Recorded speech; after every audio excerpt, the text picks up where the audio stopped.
সীমান্তে ফের উত্তেজনা, আন্তর্জাতিক বাণিজ্য বৈঠক বাতিল। বাংলাদেশের রাজশাহীতে এই বৈঠকের কথা ছিল আগামী সপ্তাহে। জেলা বণিক মহল জানিয়ে দিল, সুখদেবপুরে উত্তেজনা থাকায় এবং ওপার বাংলায় পরিস্থিতি এখনো স্বাভাবিক না হওয়ায় বাণিজ্য বৈঠক বাতিল করল Malda merchant chamber of commerce. সাফ জানিয়ে দেওয়া হলো ব্যবসায়ীদের নিরাপত্তা বিঘ্নিত হবে বৈঠকে গেলে। এদিকে এই বৈঠক বাতিল হয় রপ্তানি বাণিজ্য প্রায় থমকে গেল। নিরাপত্তাহীনতায় রপ্তানিকারকরা গত বছরে এই বৈঠক হয় চাঁপাইনবাবগঞ্জে। এবারে রাজশাহীতে। জানা যায়, মালদার মহদীপুর সীমান্ত দিয়ে আগামী সপ্তাহে রাজশাহীতে দুদেশের ব্যবসায়ীদের মধ্যে হওয়ার কথা ছিল এই বৈঠকের। বর্তমান পরিস্থিতিতে দাঁড়িয়ে সীমান্ত দিয়ে আমদানি রপ্তানি সহ বিভিন্ন সমস্যা নিয়ে আলোচনা হওয়ার কথা ছিল দুই দেশের মধ্যে, কিন্তু এই পরিস্থিতির মধ্যে এই বৈঠক আপাতত বাতিল করার সিদ্ধান্ত নেওয়া হয়েছে। মালদার এই মহদীপুর সীমান্ত দিয়ে আগে প্রায় 500 পণ্যবাহী গাড়ি রপ্তানি হতো, কিন্তু বর্তমান পরিস্থিতিতে সীমান্ত দিয়ে প্রায় 300 গাড়ি রপ্তানি হচ্ছে। একদম ঠিকই। গত বছর রাখি পূর্ণিমার সময় আমরা মালদা চেম্বার, এক্সপোর্ট অ্যাসোসিয়েশন, সিন অ্যাসোসিয়েশন, ট্রাক অ্যাসোসিয়েশন, আমাদের মহামান্য ডিএমের পারমিশন নিয়ে, জেলা প্রশাসনের পারমিশন নিয়ে আমরা আগের বছরে গিয়েছিলাম। ঠিক তেমনটাই Bangladesh Rajshahi chamber of commerce তারা 13 তারিখে আমাদের একটা আমন্ত্রণ জানিয়েছিল যে আবার পুনরায় আমরা যৌথভাবে মিটিংটা আলোচনা করার জন্য আমরা বলেছিল। কিন্তু আমরা এখন বাংলাদেশে যা উত্তেজনা চলছে, সীমান্ত তারকাড়া নিয়ে যে উত্তেজনা চলছে, এই মতো অবস্থাতে আমরা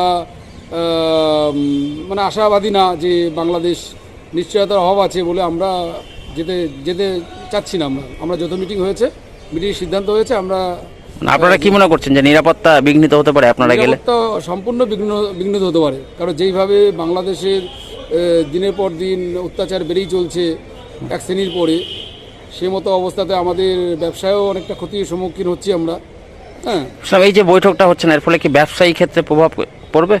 কি প্রভাব তো পড়েই আছে। হ্যাঁ, আমাদের ইন্ডিয়ান যেসব পণ্য যাচ্ছে তাদের কিছু শ্রেণী আছে বাংলাদেশে যারা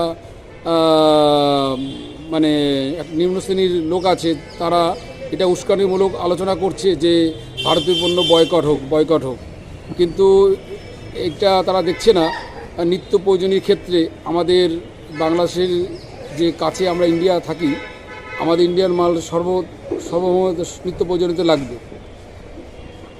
মোটামুটি এখন কতগুলো গাড়ি, আগে কতগুলো যেত, এখন কতগুলো কমেছে? আমরা এর আগে 500 ক্রস করে গেছি, এখন সেটা 299, 300 এর বেশি যাচ্ছে না এখন।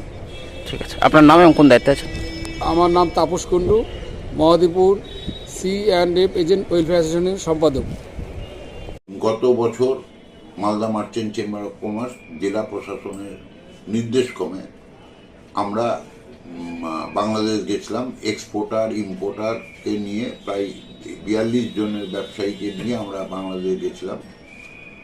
কিন্তু এবছরও তারা আমাদের কাছে আশা করেছিল যে এবছরও আমাদের একটা টিম আবার রাজশাহী চেম্বার আসবে। রাজশাহী চেম্বার অফ কমার্স থেকে আমাদেরকে আমন্ত্রণ জানিয়েছিল 13 তারিখে। আমাদের কাছে একটা আমন্ত্রণপত্র মৌখিকভাবে টেলিফোন আমাদেরকে জানিয়েছিল।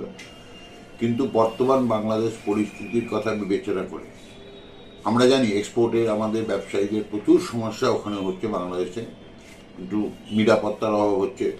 সেই সমস্ত কথা চিন্তা করেও কিন্তু আমরা 13 তারিখ যে বাংলাদেশ আমাদেরকে যে বাংলাদেশে একটা আমন্ত্রণ জানিয়েছিল, সেই আমন্ত্রণটা আমরা অ্যাকসেপ্ট করতে পারিনি।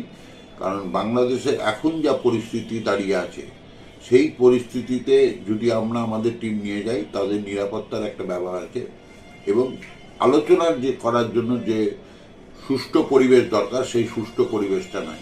সেই জন্য আমরা Malda merchant chamber of commerce exporter অ্যাসোসিয়েশনের সঙ্গে আলোচনা করে এই সিদ্ধান্তটা আমরা বাতিল করতে বাধ্য হয়েছি।